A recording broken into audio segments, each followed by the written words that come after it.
Hey, what's up everybody? And in today's video, we're going to be looking at a private one-on-one coaching session I had with one of my students who's kind of hard stuck in MR and always fluctuates between the same 100 to 200 MR and just can't break that plateau. And I'm sure many of you experience the exact same thing, so I think this video is going to be really helpful. And if you're interested in one-on-one coaching with me as well, check out the link in the description and you'll know exactly what to do. Anyways, with that over with, let's get right into the video.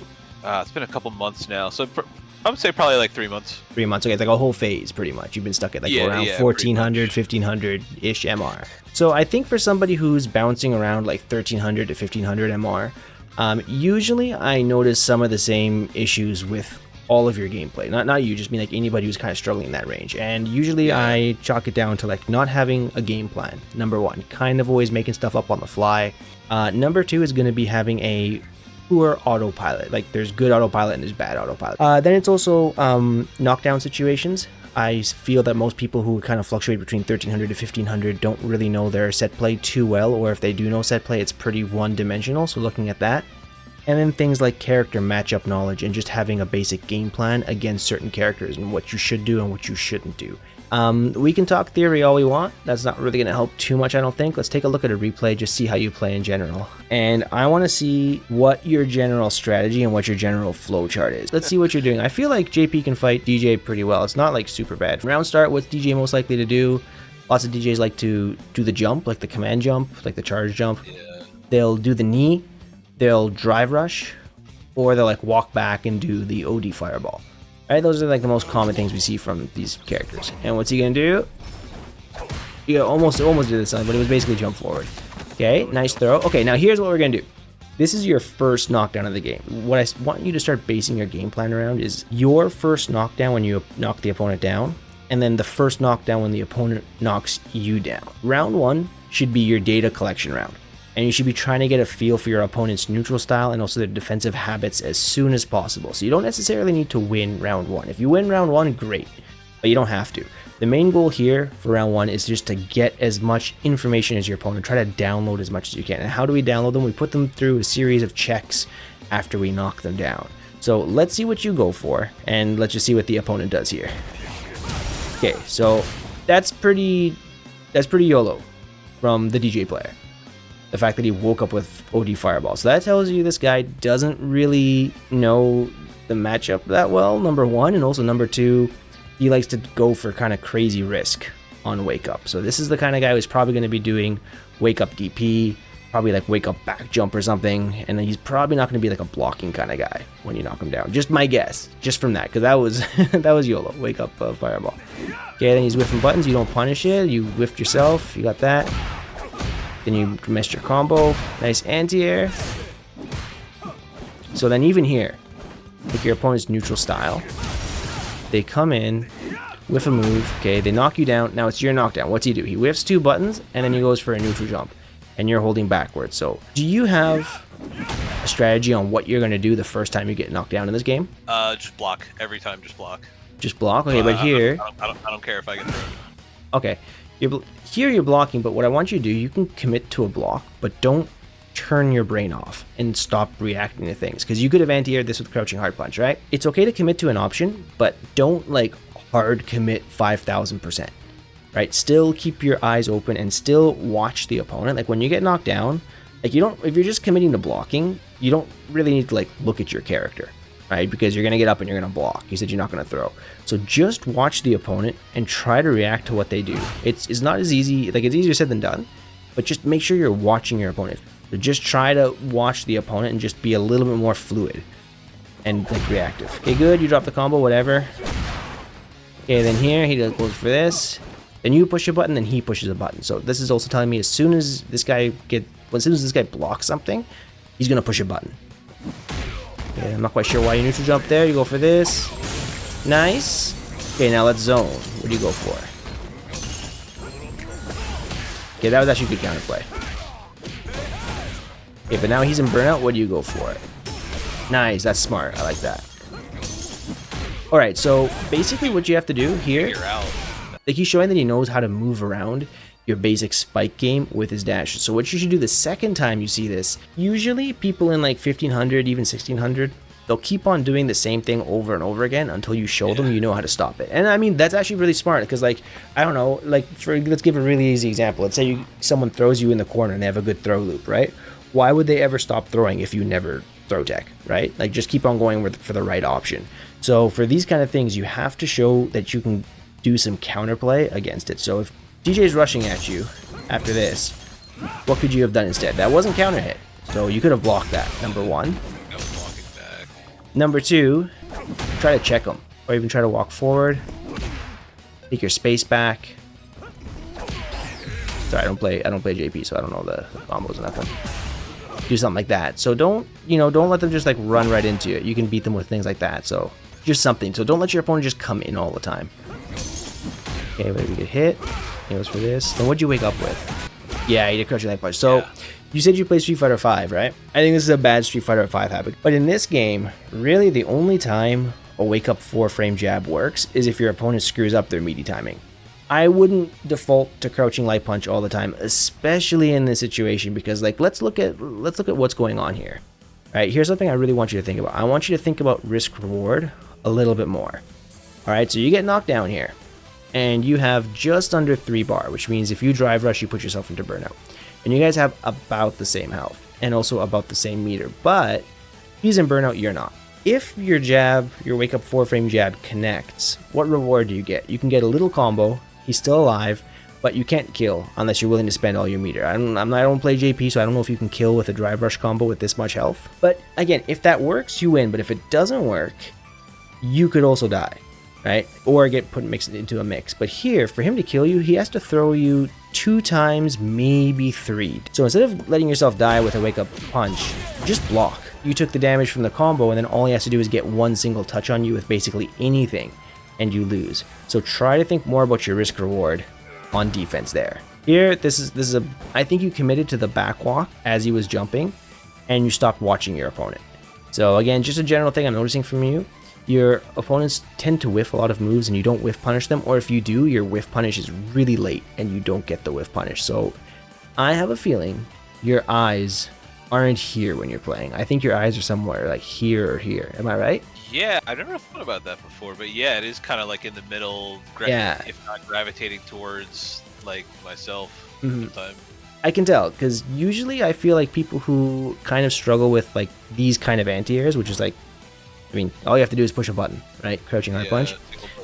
I feel like most people who struggle with anti-airs at this range are the people who are keeping their eyes here, or kind of here, this little arc in front of your character.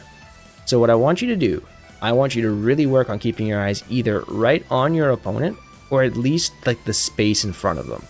Because if you don't do that, this game has so many neutral skips that you'll never be able to react to anything in time if you're looking here. Learn to look at your opponent's character. You don't have to do it all the time, but especially against really fast characters, try to look at them. Then, I'll give you a little drill you can work on to improve that. See, first round, same thing. As soon as you poke with crouching medium kick, he's pushing a button all the time. Now your crouching medium kick is minus here, right? It's not plus. Yeah, it's -3. Now, when you're outside of throw range at -3, do you have a game plan about what you want to do? Typically, then it would just be like, okay, I lost my turn, just block. True, block and like react to like a jump or something. All right, true. But this is Street Fighter 6. So let's say you go around here, right? Is an opponent gonna, like, at this spacing, is somebody gonna walk up and throw you? Probably not. Way too far. Right? Way too far. So here you want to be thinking, okay, do I have a nice space trap I can use if I space this properly? So like that DJ player we were watching, DJ was always doing either crouching medium kick or crouching medium punch after you push that button. So what you want to do is you want to load up that character and you want to say, okay, what's my space trap? And I'm going to show you a great way to do space traps if you haven't figured this out already.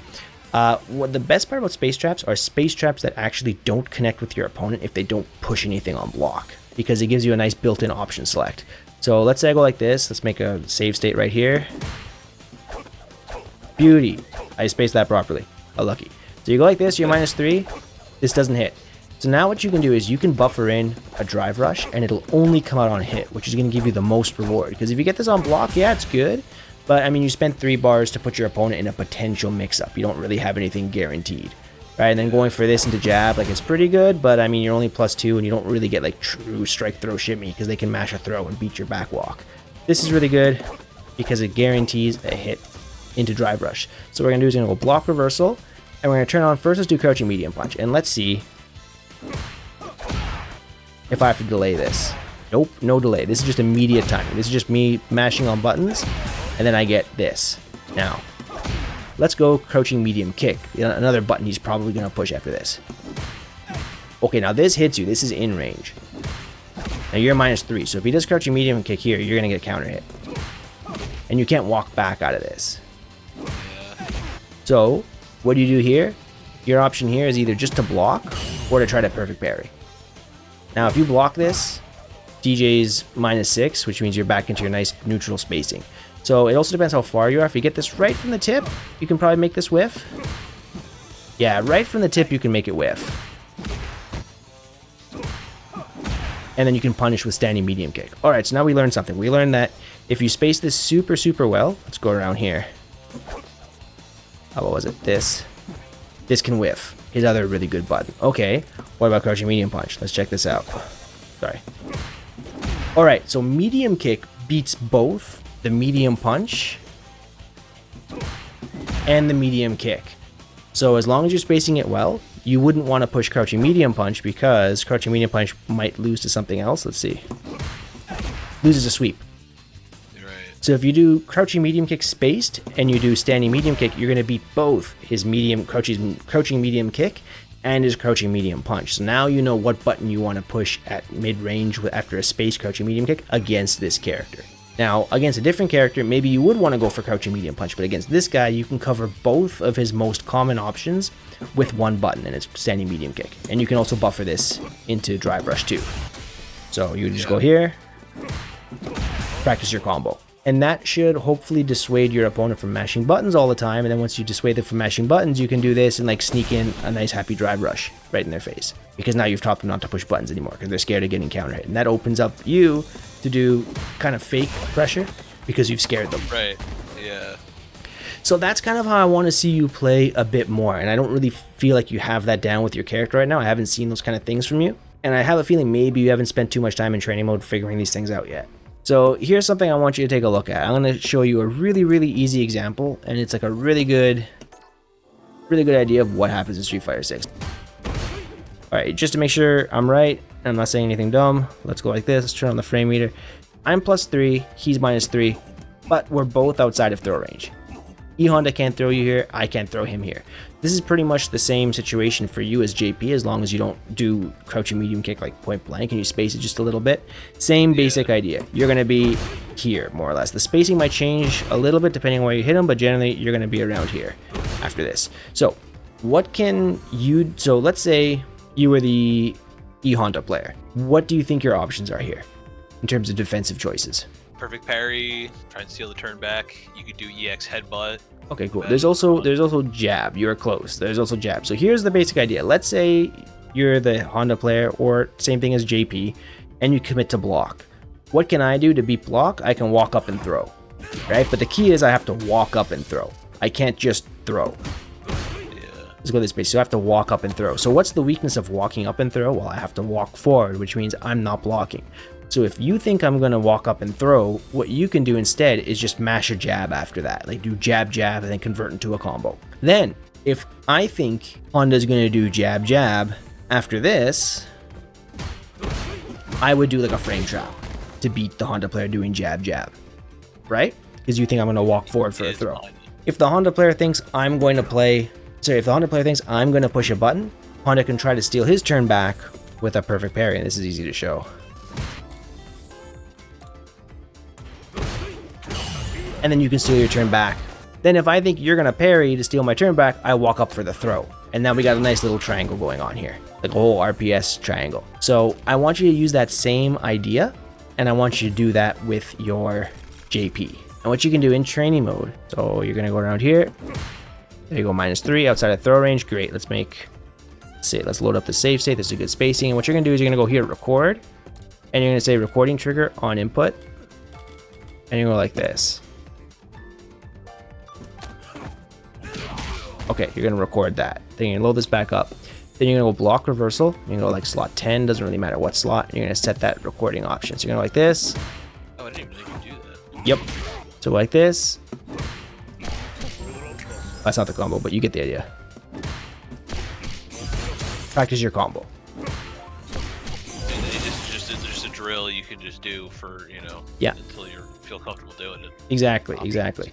Then what you would do instead, your opponent thinks you're going to mash. So here on block reversal, you're going to take this off and you're going to go for a crouching medium punch. It's not here. So we're going to load up crouching medium punch.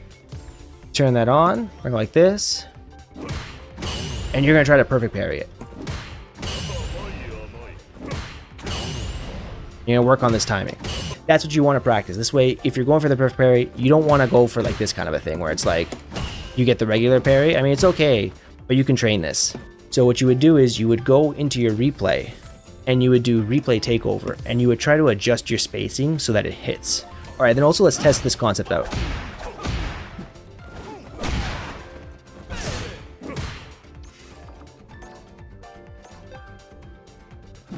See, the thing we were talking about just a second ago? It works. Okay, there you were too close. You kind of so there, so we can practice this now. Remember I was talking about pushing, stealing your turn back? Here you're too close to go for a space trap. So yes, of course you can block, but you know this guy loves pushing buttons. So let's put it all together.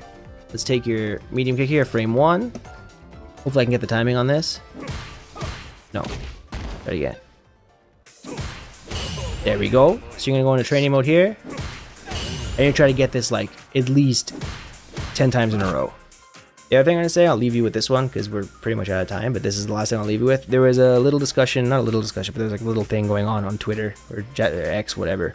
And people are talking about matchups. It was for City of the Wolves. If Terry does OD burn knuckle into crack shoot, you can just do a 5-frame jab in between and blow him up. And someone was like, yeah, but what if he DPs after? And then like there was this whole discussion, right? But it's just like, it's rock, paper, scissors, right? Like you can't throw paper and be like, well, what if he plays scissors? And then, well, okay, I'm gonna play rock. Well, what if he plays paper? Like you end up doing nothing, right? So you have to commit to something, and something could just be blocking and waiting, or something could be like fireball.